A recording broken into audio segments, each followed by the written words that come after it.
Hello and welcome to Newcastle upon Tyne on a very chilly morning. We're here on quite an exciting mission.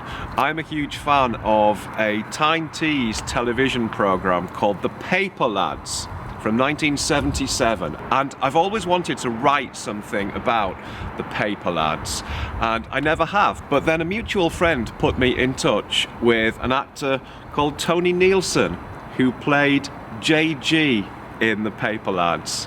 So I contacted Tony and said, would you be interested in an interview, remembering your time on the series? And he said yes, but then amazingly he said I might also be able to put you in touch with some other cast members from the show. So I'm very nervous, I'm very excited.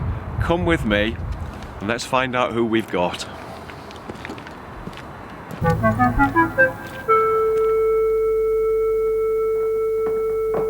Okay, things have taken a surreal turn already. We're in the kitchen of Tony Neilson. This is Tony Neilson's kitchen. Hello everybody. Tony is here, and also here in the kitchen is Gavin Kitchen. Hello, Gavin Kitchen in the kitchen. In the kitchen. There's a series in its own right. Cooking with kitchen. Who played Baz? In the kitchen. This is JG and Baz from the Paper Lads. Yeah, we are. Yeah, we are. We're going to show you how to fry some breakfast, fried bacon. Yeah. Do you want to look at that? What do you reckon then? One thing, it would have saved a lot of bother if you hadn't left it lying around in the first place. So when was the last time that the four of you were in a room together? 50 years ago. It is. Right? Well, 77. 77. So Because the series one was in 1977, which obviously we were all in, and that was the last time we were all together. Because series 2 in 78, unfortunately, they said he was too old. Get rid of him. Yeah, he's too old. Too old to be a paper. Over the hill at the age of 17. That was it. It's been downhill ever since. That was my peak. How are you feeling about the reunion? Are you excited? Are you nervous? Scared. Are you? Nervous, scared. Well, yeah. I'm glad you're here. I've been longing to do this for years because it was such an important. Well, it is an informative time of my life. Important when I was 12 when I started, Yeah. and then 14 when I finished. It was just they took two years. It was just amazing, and the memories are so kind of fresh. And all the names, I can remember all the names. You can? I can. I looked at them, what are you doing? Who is? I said, well, You might have to come back to stick around for a bit. I might be able to help, and I'll send Sam and Baz on a search. Thanks very much. Whoops. Oh. I wonder who that is. I'm very excited. It could be somebody delivering a paper. Yeah, that's what it is. Yeah, okay, let's go. Papers are here. Bloody hell.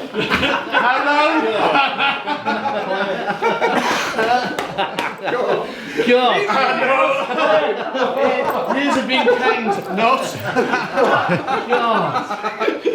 Oh my gosh. Ready for a bacon sandwich? Yes. Always.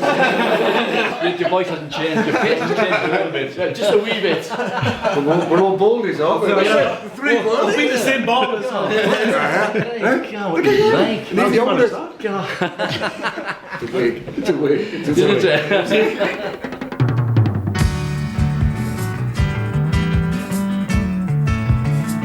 Who's going to cry first?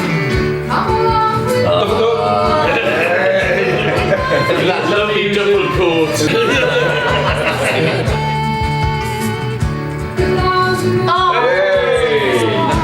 Big bro.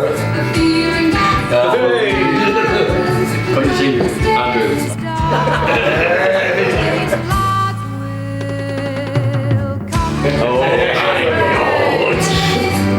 Take 20. Line hit the ball.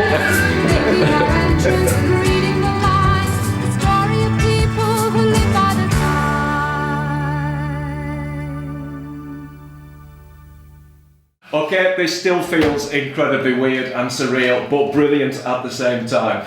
We have the four original Paper Lads around the table here in Newcastle upon Tyne. Do you want to introduce yourselves by revealing you've all got these production files that were given to you at the end of the shoot, yes, with your names and your photos on. Let's do this one by one. Go on, you All right, I'll go first. So yeah, hi, I'm Andrew Edwards. I played Ian. And a lovely duffel coat that I wore very well. Very much an artist, Bit of a troubled background he had. His mother died when he was young, and his father was in the merchant navy, and then getting married again. So yeah, that was my character around that. I played Baz. So I was the baby of the group. I was the youngest. My sister, it was Sam, and she was a paper lad as well. Judith, but unfortunately not be able to find Judith, but she is somewhere around the world. If you're out there, perhaps Judith, get in touch. Get in touch. We'd love to see you. That's me. I'm Tony Neilson, and I played JG, who was was supposed to be a fantastic footballer. Entirely accurate. Well, pretending a lot, you know. You look like you know what you're doing. I look like I know what I'm doing, but I didn't know what I was doing. But, and I had a bike. Yeah. I rode my bicycle, which I loved. I'm Peter Younger. I played Gog in the series. Full title was Paul Golightly, apparently the mischievous one of the group. I had the joy of being kidnapped at gunpoint, amongst other things. All right. Another move like that and I'll blow your brains out, see? Career building stuff. Stuff to look back on and reflect on. And Especially you went into health and safety. well, yeah, I mean, but the thing is, this paper rounds go, it was very well paid. It was the best paper ever. How does it feel when we're nearly 50 years on from you all getting Don't need your that. I'm so sorry. From you all getting cast in the paper lads, and this is the first time you've been together since the end of series 1 for all 4 of you. As a Series 2. But Tony wasn't he? I haven't seen you for 50 years. Or was it nearer than 50 years? I think as a 4, it's the first time we've been together since '77. Although occasionally we've bumped into each other. But Yeah, it is. to each We other. sort of bumped each other on Facebook and stuff. In Facebook. Yeah. I don't do that. No. How's it been today? Is the old dynamic still there? Are you all still the same? When you first came through the door, you two, I wasn't sure who was who. Hang on a minute. Wait. Well, I think thanks to Facebook, I did kind of know what we looked like. I knew that we were all follically challenged now. Apart from you, I know. Apart from you, I've been beside myself with excitement for weeks. Looking forward to it. Have you? Oh, this is a long overdue reunion, most and it's definitely, just most absolutely definitely. brilliant. But I mean, the build-up to this Everybody. started quite some time ago. When you think about it, it's got to be about a year in the making to get us to this. We kept point. saying, when we're all But together, the thing is, when you scatterload the 4 quarters of England, it's not that simple, is it? Yeah. And I'm sure it tied into FA fixtures. Newcastle do have been playing at home. So let's go back to the start here. How did you all actually get parts of the paper lads? I assume you all auditioned. Yeah, I've been in Tyne Tees before. It was for the 125 years of Steam, and I played Robert Stevenson, George Stevenson's son, and that sort of thing. And they'd advertised that around all the schools in Newcastle, sort of thing. And again, we auditioned for that, and I got that. Then obviously, this part came along, and obviously Gavin and I were at school, both had the same drama each teacher. other? Yeah, and we had the same drama teacher, sort of thing. So then we auditioned for the paper lads and got that. Yeah, and similar to mine was kind of related to Andrew. We had a fabulous drama teacher called Chris Heckles, who was influential to all of you. And you. And subsequent actors since. She was a wonderful person. Yeah, and somebody I must get in touch with actually. And so we were in a drama club at school. She had contacts. And so I got a little part in a thing called Dickens of London. That's right. With Andrew. You did your George Stevenson thing, and then shortly after that came the chance to audition for the paper lads. Yeah. And Chris basically helped us. Yeah. At least introduced us to that world, and we were able to go and audition, and then we managed to get through that audition process, which I can't really remember. I can't remember it. I think Do you remember? We all did a studio audition where they did a sort of a scene. When we were looking for Sam, we were bringing new people in. And then I did one scene at Bolden Colliery, where they actually filmed it, and I think it was around about the scene where we measured the leaks. We jumped over the fence to measure the leaks in the allotment. But we had a different sound then. So these were like test shoots? They were test shoots. So does anybody remember? Oh, sorry, I know you're going to do this. But do you remember? I love the fact you all got You see this young woman here was the original Sam. That's right, yes. So this was a little test shoot that we did, and I think I'd been cast by then, and John K. Cooper directed this scene. Right. And I mean, I don't know if she's out there, whoever this young lady is. She must have been gutted. But she must have been gutted because she didn't ultimately, because she, well, I think she was. Well, she must be a twin, isn't a bit she? too old. Yeah. And there's the picture of you two standing together. And if we were twins, I was definitely not. She was about 6 foot, and I was about 3 foot. Thank you, mince pies. Yeah. There's quite a resemblance between her and Judith, though. Well, the isn't there? hair. So she was too tall, and we were all too Well, short. I think she was. They felt she was too old, really. Certainly too old to be my twin. Yeah. But, So had acting been an ambition for all of you? Well, I mean, I was into acting when I was in infant school, and when I joined Heaton Comprehensive at the age of 11, a teacher called Ron Cherry introduced me to the People's Theatre in Newcastle. And he became a member of the People's Theatre at age 11, and that was it. transforming for me. Really? Well, not just only the opportunity to act on a proper stage and all that sort of thing. We got some proper coaching, some proper, lessons and method acting, that's Stanislavski and stuff like that. But not only that, you were then in with these group of like-minded people who just remain your friends for years. And I'm still in contact with them now. In fact, it was the 50th anniversary of the People's Youth Theatre a couple of years ago. And what a reunion that was, a bit like today. But it was through the Youth Theatre that my name was put forward for the paper. And Chris Heckles was involved. Yeah. Because originally, I remember I went for a couple of auditions, and then this letter arrived from Tyne Tees, and I was still in bed, and it was a Saturday morning, and I heard Mum come and say, "It's like Tyne Tees." And the woman says, "You haven't got it." It's like, and then the phone rang. I said, "Ignore the letter, you got the wrong one." I said, "Oh, really?" So Because you've still got the letter, haven't you? That says you've actually got the right letter. Yeah. Well, the other one scarred me for life, but no. I originally had a letter saying you ain't got it. Wow. And then literally, I think probably an hour after the post had arrived, they rang me up and said, So how did it fit around schoolwork? Because you were all of school age at the time. We were. Were you taken out of school for a few weeks? Yeah. So, well, you went up, whichever you were doing the rehearsals now, you were taken up to, I think it was Jesmond Cricket Club, wasn't it? There were 2 places. St Dominic's. St Dominic's and Jesmond. But you had... St Dominic's was the first series. Yeah, it was the series one, and I think Jesmond was series. But you were given like work at school sort of thing to like then do your homework sort of thing. And which we all did. Oh yeah. Well, we had a chaperone who was supposed to make us do our school. Yeah. How successful was she at that? Not very. I think trying to keep us in order was quite a bit of a challenge, wasn't it? But I do remember having to be interviewed by the headmaster, I think, Mr. Ray. Jet Ray. Or somebody else speaking. Jet Ray. Just to see whether he would give us permission to. That's right. To take the time off. To take the time off. Yeah. Because it would have been approximately about 3 or 4 months, wasn't it? 3 months. It was. But then we weren't always all the time, because again, if it was your scene or like you were then taking them, then you were back at school and vice versa. But then you were just like set work the thing. I've just done when the work comes in. That's how I got through to this as well. You were the most experienced TV performer here, I think. Yeah, that was the dry eye in the country really, because I played Ronnie Fairbairn, who was a keen artist, a very good artist, but he was forced to go to work into the pits, and he died on his first day down the mine. So that was good part, wasn't it? Run of a Brian Coach. Yeah, a chubbin. You watch it? The impact that had. But at school, I remember just being in the Nativity play when I was really young. Mr. Hood, he was directing that, and I played a king, one of the 3 wise men. And the first line I ever said was like, "Aren't there a lot of stars in the sky tonight?" And then Jeffrey Milne took over his crook. If you're out there, So that was me. But I was really jealous because I wanted to play King Herod because he had a much better part. So the next year I played King Herod. Who said, "Who is this who dares to call himself king? I am king of this land." Wow. And then it just developed from there, Can you remember any lines from the paper, lads? No. Only one.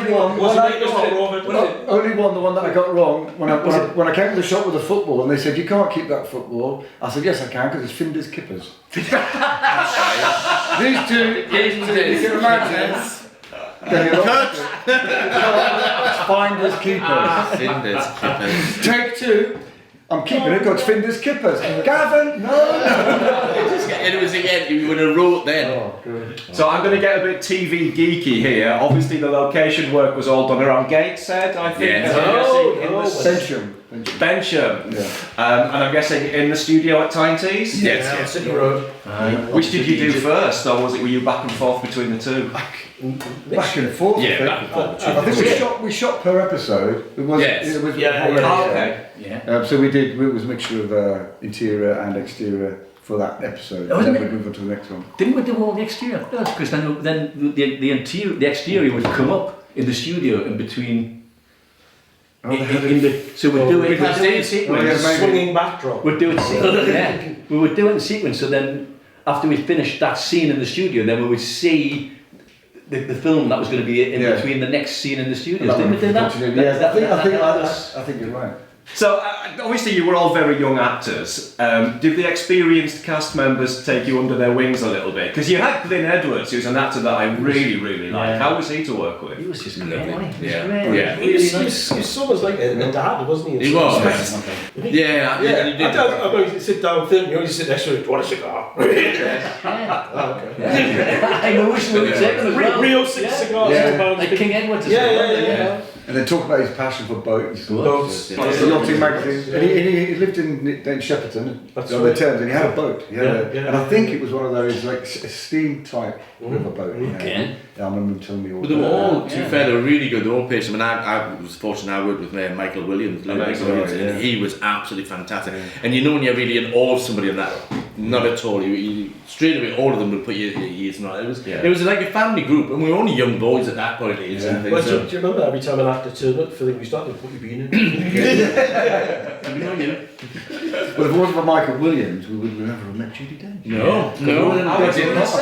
Did Dame Judi come on? Well, we went to the after show party, and exactly because this is my wife Judy, and we all went, oh hello, and I was just telling the guys later on, she was on This Is Your Life, and I said, Mum, I said, oh that's Michael Williams' wife. She went, it's Judi Dench. I'm going, I know, but it's Michael Williams' wife. And you met her? I'm going, yeah. So there you go. Well, Judi Dench bought you a lobster. Yeah, I mean, Mike Williams, he was doing an episode. He was a teacher, wasn't he? Yeah. What have you been to then? Not like you to cut my classes. Thought you enjoyed art. That's what you told me. It's just mucking about, isn't it? You'll have to do more than muck about if you want to get into art school. I don't. You did a month ago. Changed my mind, haven't I? Soon I'm 16, I'm off. But we kind of took him under our wing because he was just doing theatre. Mm-hmm. We were doing TV. he was just a theatre. Yeah, it was just RSC. Yeah, the RSC, which I thought, are you a mechanic? So I'd never heard of the RSC. I heard of the RAC. So then he explained what he was doing, and he was doing, I think it was the Comedy Barrows with Judith. Played drum. In the comedy. Yeah. And he said, do you want to come and say it? Judy, and she said, I know, right, and he said that, so I went to see it. It was fantastic, it was great fun, it was a play, like, not telly, and then we all got into a Hillman Hunter. Oh my God. Yeah, and then drove down Dean Street to the Fisherman's Wharf, and then she bought me lobster. Yes. And then I went to Backcliff Drama Centre and saw Spike. I think it was Spike Hale. Did you know Spike who used to run it? And I said, do you remember? And I said, do you know Judi Dench? He went, well, I know of her. And I went, oh dear, all right. She bought me a lobster last week. As you did. I'm 15 years on, telling me that lobster is here today. Did you know how to eat the lobster? No. I've got visions of telling them. Huh? What do I do? But everybody everybody was there. It was, when soon as she came in, people were standing up and applauding. I thought it was for me. And that was Anne Jameson who played Mrs. Crawford. Who puts in a really, really good performance in this, I think. How is she to be around? Very patient. You see, if Gavin looked up lines, then they'll be quite at the old take another take and all that sort of thing. Yeah, no, she was lovely. And we were trying to remember her husband was an actor, Brian Pringle. Brian Pringle. I think it was Brian Pringle. Brian Pringle. I've worked with Brian Pringle. morose looking actor. I'd worked with him again because he was George Stevenson when I was Robert Stevenson. That's right. So you're going to buy me a cuddy dar. That was one of my lines. Couldn't buy me a You're going to buy me a cuddy dar, which then followed me around school all the time. And you're like, oh yeah, and I go, no. Your cuddy, You're going to get us a cuddy. I think one of the really lovely things about the series is that you all get your chance to shine. You all get an episode. Everyone has an episode.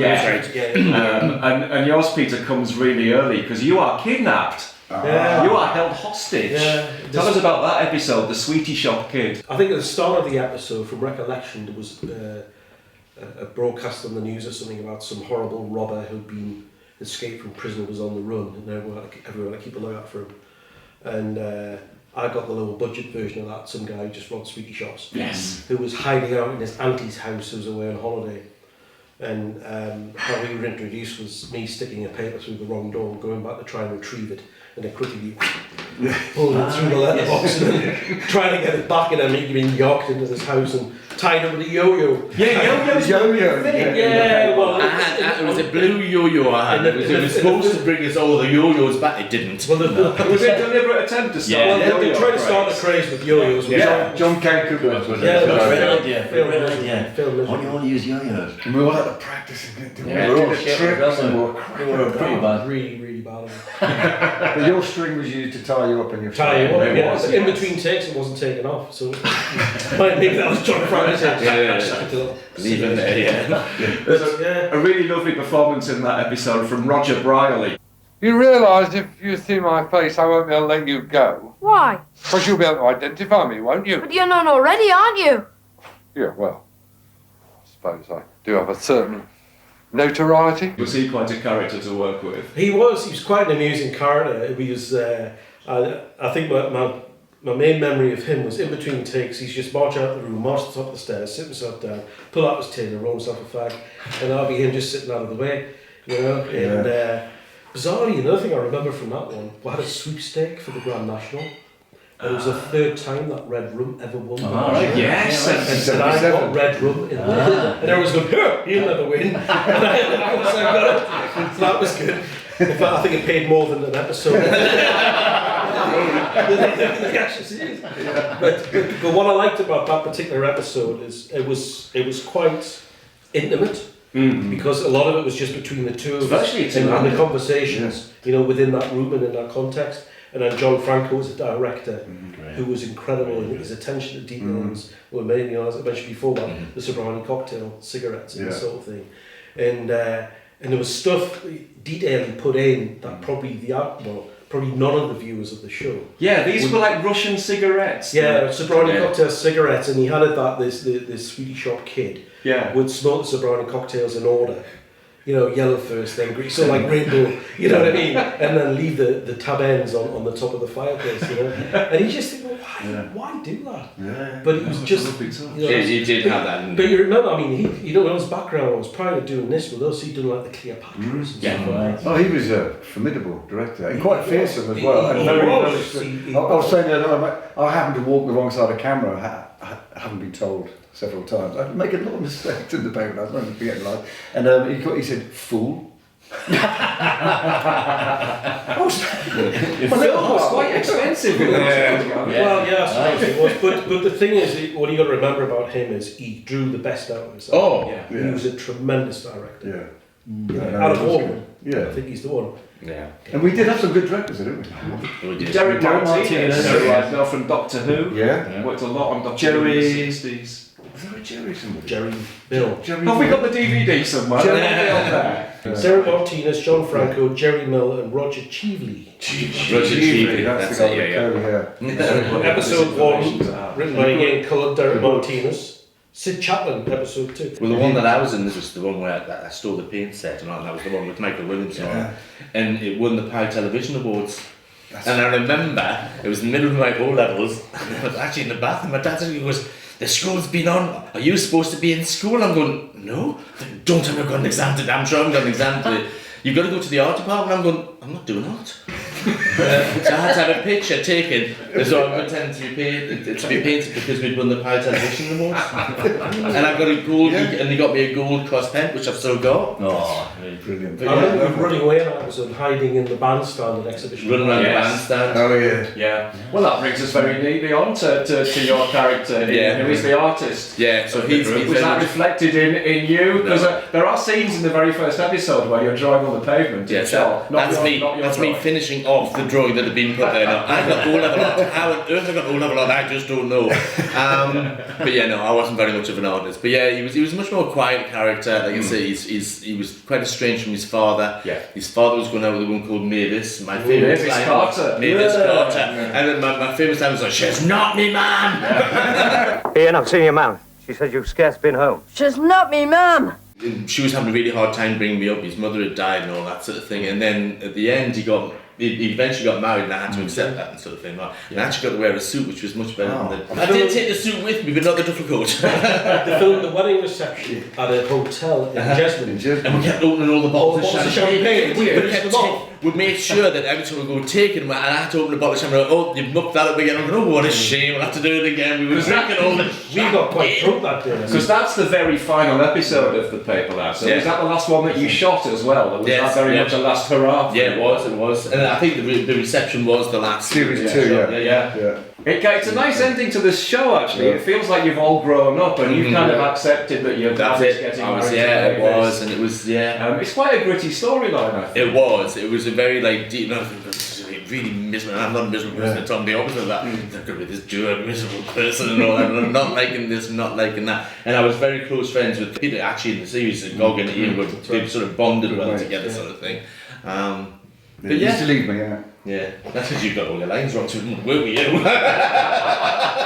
Findus Kippers. Findus Kippers. So Tony, your character is JG, Judi Pyle, which we've worked out may be named after the creator of the programme, who was called J.G. Holland. Seems to be quite an enigmatic character, but we found a newspaper clipping that suggests he was basically an insurance salesman who wrote into Tyne Tees and said, I've got an idea for a series. We didn't meet him, but I do remember John telling us that story there, didn't he? He did tell us that story.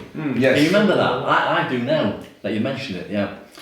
But JG is basically a footballer and he's dead set on being a professional footballer. But again, I think quite a common tale in the northeast at that time is mum in particular is saying, no, it's not a profession that'll, you won't stand you in good stead. Go to university, get an education. So there's that tension. What do you mean I can't go? What I say, John, the answer's no. But it's the county trials, and it's only for us, dear. Aye, and they'll be training for it. And training for whatever daft KB you get up to after that. You're doing more training than homework. Oh, Mum, that's not fair. Whoever said life was fair? And what was worse, of course, he went to Sunderland. He did sign for Sunderland. He didn't want to, though, did he? He wanted to play for Newcastle. So were you a footballer in real life? So you do look like you know what you're doing. Well, I didn't really. I ran around a lot. You score a goal. And I scored, but I used to play at school and I was all right. I used to play left half. And I've told you the story before, but I mean, the one day I was playing for Somerville Middle School, and Russell Job, who was our captain, he was ill, so they made me captain. And then we had to bring somebody else in to make up the numbers, and it was Peter Beardsley from 2 years from 2 years back. Yeah. So I was Peter Beardsley's captain. There you go. Claim to fame. And I played JG, so that's really the only two things that any know really about me football skills. Really. How was Peter Beardsley to play with at that age? Brilliant. Was he? Yeah. He was a little lad, scrawny little lad, 2 years younger than us, who always had a ball at his feet. Yeah. Always. He was always going to do anything. Yeah. Gavin, Baz's passion in life is one that was very much shared by you as well. Blimey. But that got you tortured at school. So series 2, when they were kind of prepping, I remember having a meeting with Maggie Bottomley, the producer. Now I used to keep something a secret from everybody. And the secret was that my mum and dad sent me and my 2 brothers to ballroom dancing lessons, and we used to have to go every week and have a private lesson midweek. Nobody knew, just kept it quiet, just did it to keep my mum and dad happy, and nobody knew to school. And for some reason, I don't know how, but Maggie Bottomley found out, the producer. And she sat me down and she said, Gavin, darling, I've got a wonderful episode for you in series 2. I said, oh, wow, okay. And here's me thinking, passionate skateboarder at the time, was it going to be skateboarding, rock climbing, something really exciting. And she went forward, she went, ballroom dancing. Honestly, God, my world just carried in. I just wanted to be swallowed up. And I said, no, I can't do that. She leant forward, paused, and she said, oh, but you must.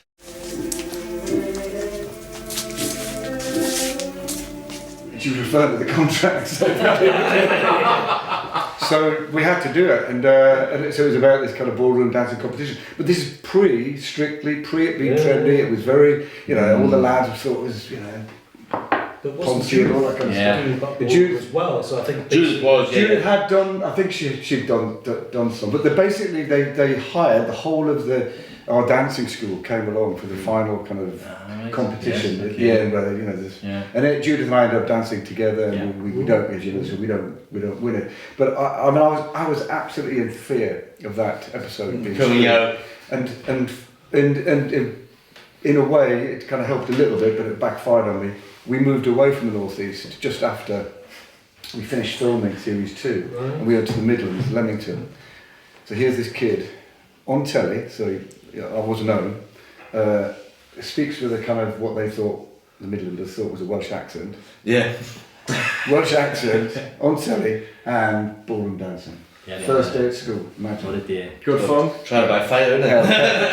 Absolutely hell on earth, trial by fire. My God, I learned to fight anyway. I was going to ask, was it life-changing for you all? Because it would have had a big audience, you would have been very well known, I guess certainly around Newcastle, but also around the country at large. Did you get recognised in the street? Was that something that you welcomed, or was it something that horrified you? I loved it, didn't we? We loved it. We all wanted to be famous, didn't we? We did. Yeah. I mean, it ignited the passion in, I guess, me and you to go and become professional actors. I don't know, whether you were still inspired. Well, I continued with the People's Theatre for many years. So you kept taught there for a while as well, just to give something back. Yeah. You know what I mean? But you enjoyed the fame? I think I enjoyed the experience rather than the fame. I mean, the fame could be a pain in the I agree, the experience of it was, but you did get recognised. I think at the time though, we did all want to be, we wanted to be, we wanted that recognition and that, but I mean... But it was a cruel then, the age was good, because the kids at school were. I mean, I don't know how you guys... You got picked on. But you were hard, you were tough, man. But I think we were of the age, maybe, or I was at 13, 14, it is that age where kids at school are either jealous, or, they're not... Some were, but there was just one or two that kind of made it a bit unpleasant at times, but that's life, isn't it? That's true, there was the odd confrontation. I do remember when we all went off to, we were special guests for different things. So do you remember when we went to the athletics? Gateshead Stadium. Yeah. Brendan Foster ran against... was there, and we were the special guests. The guy used to always be the world's strongest man. Jeff Capes. Brendan Foster sprinted against Jeff Capes. Jeff Capes won. Did he? Do you remember? Yeah, I do remember. Wow. Was that series 2? That was... Yeah, it was after series 2. We had the books out, we were signing, we were signing books. And the photos. Remember we all had photos that we had to sign. Yeah. And you were told you had to go to those events, did you? Mm-hmm. Yeah. But I don't remember not wanting to go. I remember that Gateshead one, because it was always like, the phone rang. Are you in? Well, yes, obviously. I've answered the phone. Well, can come and pick you up and take you to Gateshead. Yeah, that's exactly what it was. Like, whoosh! Like 10 minutes later, we're there, what's going on? At the international event, just so happens the paper lads are here. Right. Did we book signing somewhere as well? Yeah, I mean, this one is actually... I noticed I did sign this one already. Yes. So this shows in really horribly childlike writing. We should all sign that, though. My English teacher was going to be appalled because it's my hands sort of swaying to the left. Best wishes from Baz, Gavin Kitchen. There you go. Yeah, but we had signed it. We did sign it. So there's a big change between Series 1 and Series 2 of the Paper Lads, and that is essentially Tony's not in it anymore. Yeah. What happened? I don't know. It was rubbish. Just sack him. Yeah. The rumor I heard was you asked for too much. I want more money. I was getting too old. That's what they said as well. But I had plans now of training as an actor, and I got a place in a college in Oldham, would you believe it? Okay. Northern College of Speech and Drama. So I learned to act in Oldham. And you came out. Yeah. But before then as well, I actually worked at Will's Cigarette Factory, and I was thinking I'm going to be an electrician. That was the direction I was going to go. Yeah. But then this all happened. I thought. Then I got into this college and I thought, well, okay, right, I'll give it a go. So, and that was it really. And I don't know whether that had an impact on me going there, whether they decided that Tony let him go. But I mean, whatever it was, I went, as a character, I went down to play for Sunderland. Yes. And I was over. And there was chat about maybe me coming in and visiting as a guest in the second. Yeah. So you were mentioned in the second season. Was that? Well, Yeah. All right, yeah. But I don't think. But that never happened, and so I don't really. I think it was age and just the way things were going. Did you all miss him? Oh yeah, Yeah. I did. Yeah. As I said, I mean, I felt like he was my big brother. Yeah. And I did. Did I come? I think I came on the set a couple of times, didn't I? When you were You did. Yeah. Serious. Yeah, no, definitely missed you. Yeah. A lot. Yeah, because we were a close group. You know, you're thrown in together. You're all roughly about the same age, sort of thing. So we were very much a close group. And you're working there all the time. You're rehearsing, obviously, behind the scenes and all. And it's great And when you say that we're running around in that. I mean, I'm not sure that I was doing that much, but you lot were. And it was great though, because it was like they felt really at home there, and they allowed you that freedom. I think. Well, I don't know if they allowed it, but we took No, it. you did. They did. Racing problems. Were you terrible? we used to get to the building. I remember racing around the building, up and down the lift. The lift, the old lift with the gates and all that. Yeah. The receptionist on the top floor. Yeah, we get the receptionist. Where are they now? Get security. Most of the time we're in the canteen actually, when we're just eating. Watching the directors in the goldfish tank. Yes. In the goldfish tank? Yeah. Up in the box. Right. Well, there was an area of the canteen which was glassed off. And that was what qualifies you to get into the goldfish tank. We weren't allowed that. You always got the gold key or something for it. I remember looking in through the door. Yeah, you couldn't get in. Well, you could see them, couldn't you? Yeah. You could see them. Yeah. But we weren't allowed in there. It was a bit like gladiators. Yeah. Looking back at it now, it's quite a gritty series, which felt quite groundbreaking, I think.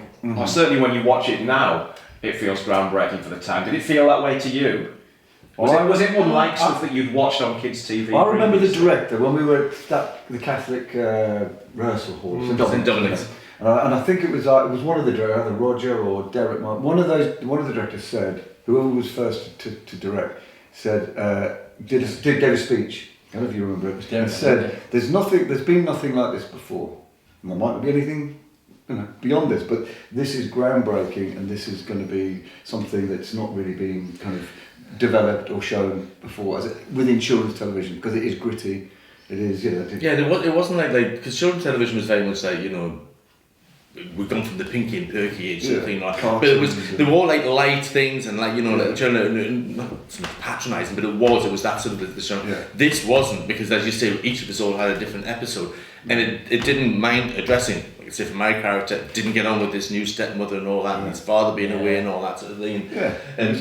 And then, like you said, when they were stealing the papers and things like that, and it felt real. Yeah.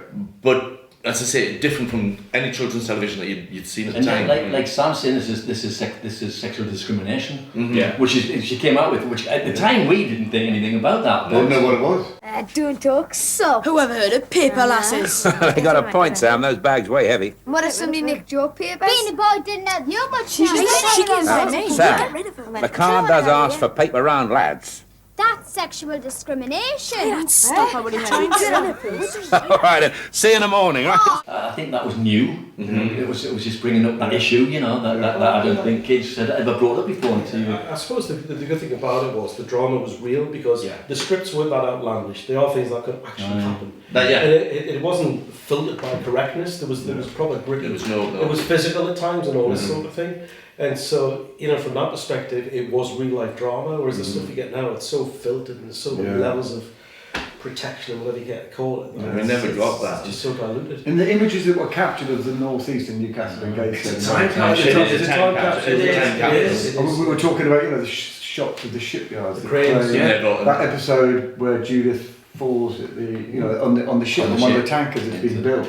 That's all gone. Yeah. All of that's gone. And although, we obviously enjoyed it, we did have fun and all that, but it was very, very serious. It was taken very, very seriously. And you knew that, like I said, we did have fun and all that, but when you were doing your lines and your scenes, it stopped being like a young lad and like mucking around. It was like, right, this has got to be done. And the respect as the actors there, you think, I don't want to have to take 3 or 4 takes for it, because they're having to do all that again as well, so it has to be.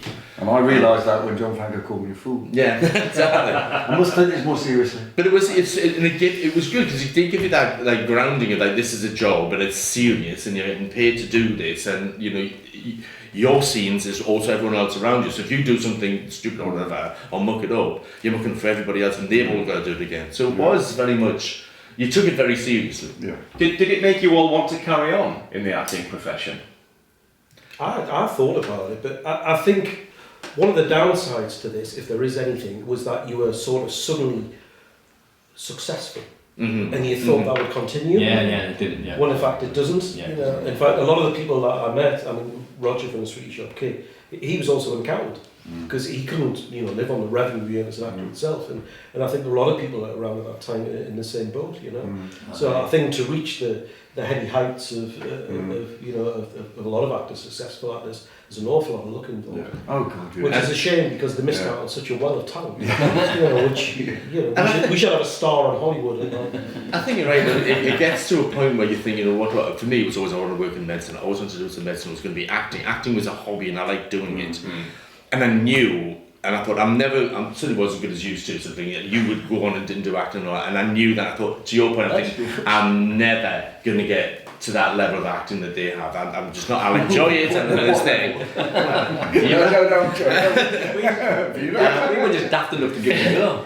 And I remember I was then auditioned for Quest of Eagles, and that was when the next thing was either do Quest of Eagles or do your O-levels. Yeah. And I thought, I want to go to university, I want to do the medicine side of things, so I'll do my O-levels and didn't go any further than Quest of Eagles. I just thought the irony of that was when I went to do drama at Durham, not drama college, drama A-level, Gina McGee was in that course. And look at the heavy heights she went to. Yeah.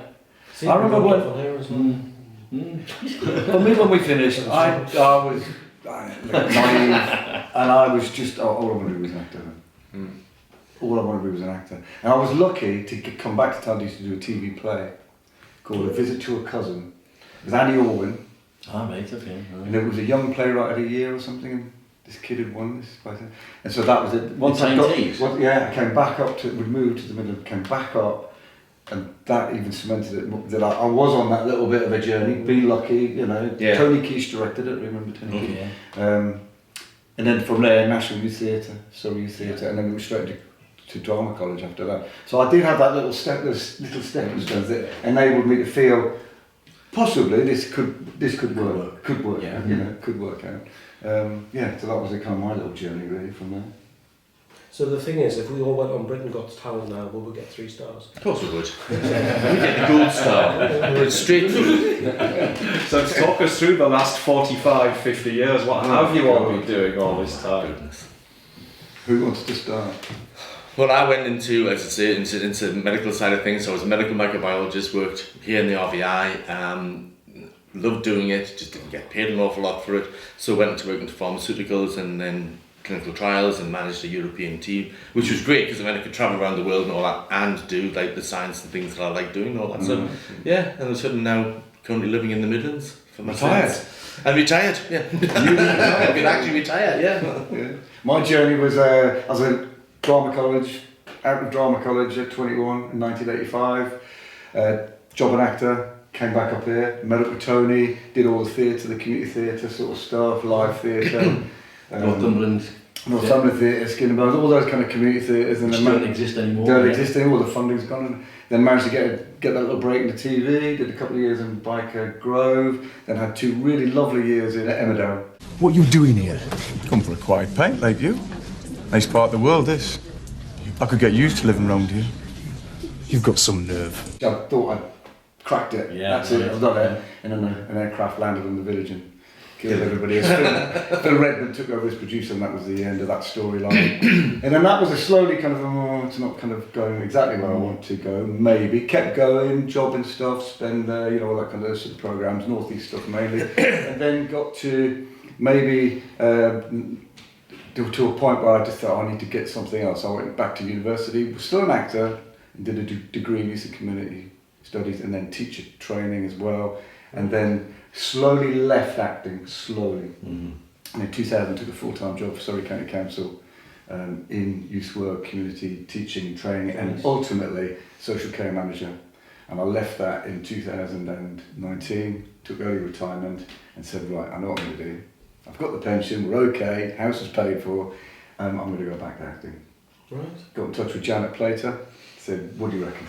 She said, it'll be tough coming back. I said, I only want to do it for a bit of fun, just to square the circle, if you know what I mean. And that was it. So I've just done bits and pieces since then. You mentioned the Vera. You won the whiskey last night? Yeah. Blue Jean movie, some kid stuff, The Dumping Ground.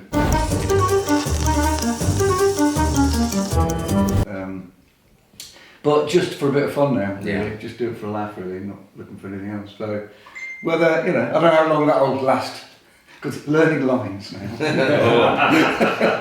They're quite difficult. But yeah, so that's my little journey. 2 grown-up kids, obviously, as well, yeah. Tony. And lovely wife, of course. Get that in. No, well, I kind of felt the same way as you. I thought that it's going to develop, it's going to grow, it's going to be more, and I had a dream, you know, and I knew I was going to be more like an Ian Ogilvy. That's what I thought. Yeah, I'm going to be him. I'm going to. Then I did a bit of presenting for Watch, and I thought, no, maybe I'm going to be like a John Noakes.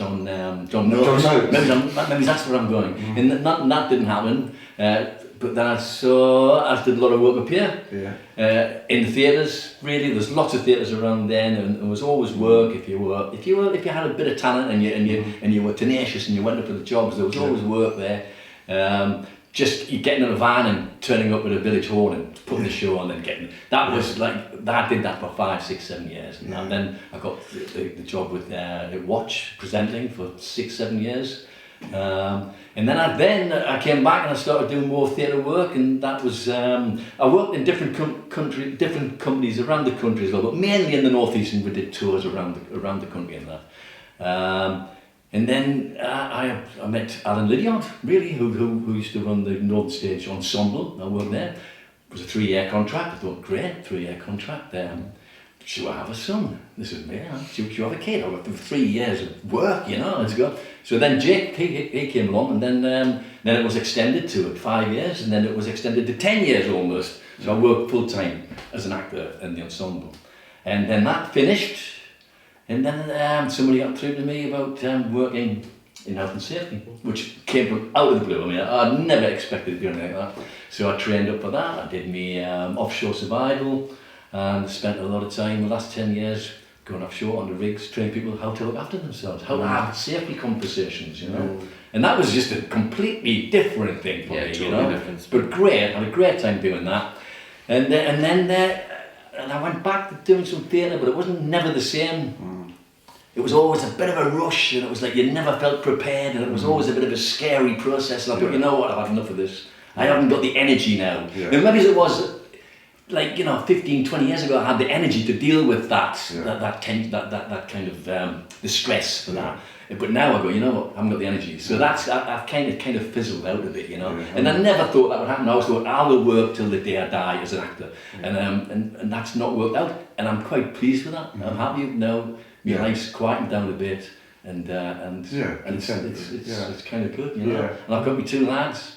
Jake, he's starting his career as an actor. He's off there, and he's finding it a lot harder than we did. There wasn't that work around.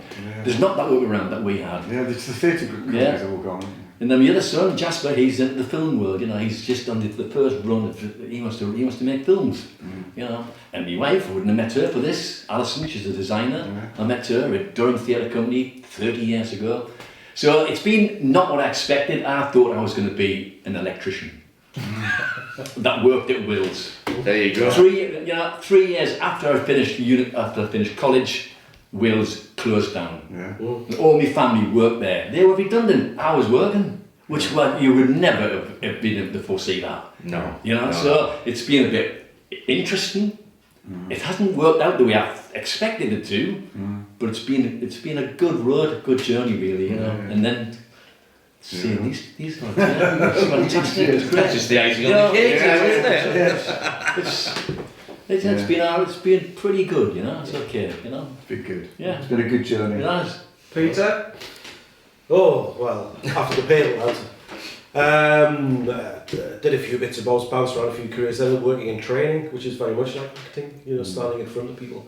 In fact, I think acting gives you the ability and the confidence to stand in front of people, so that's really how I sort of migrated into that role quite easily.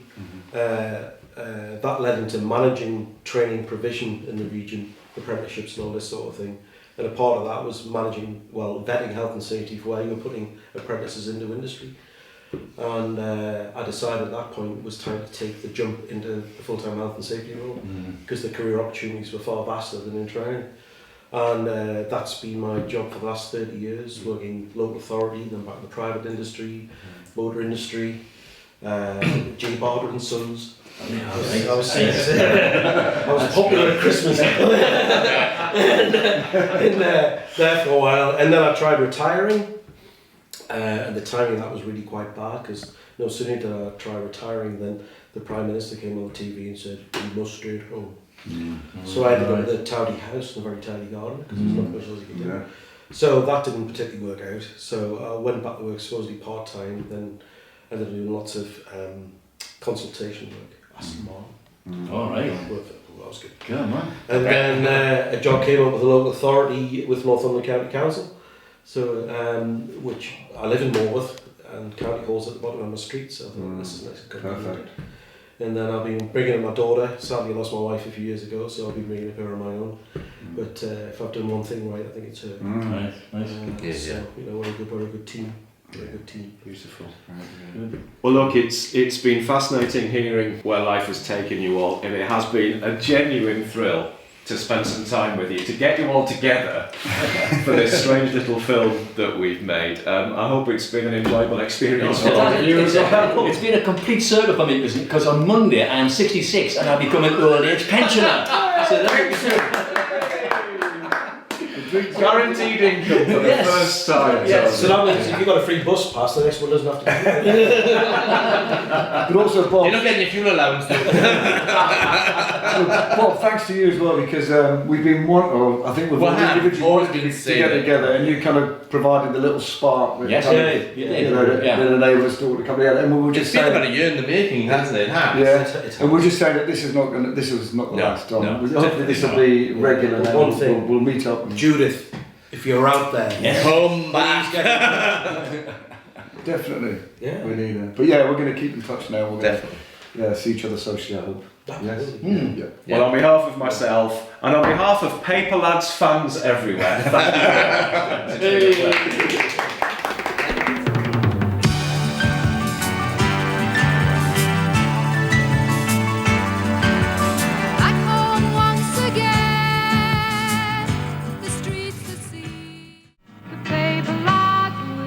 A new paperback book describing the many adventures of the Paper Lads is now available in most bookshops, and the theme music of the series by Renaissance is available on a new single from your local record shop now.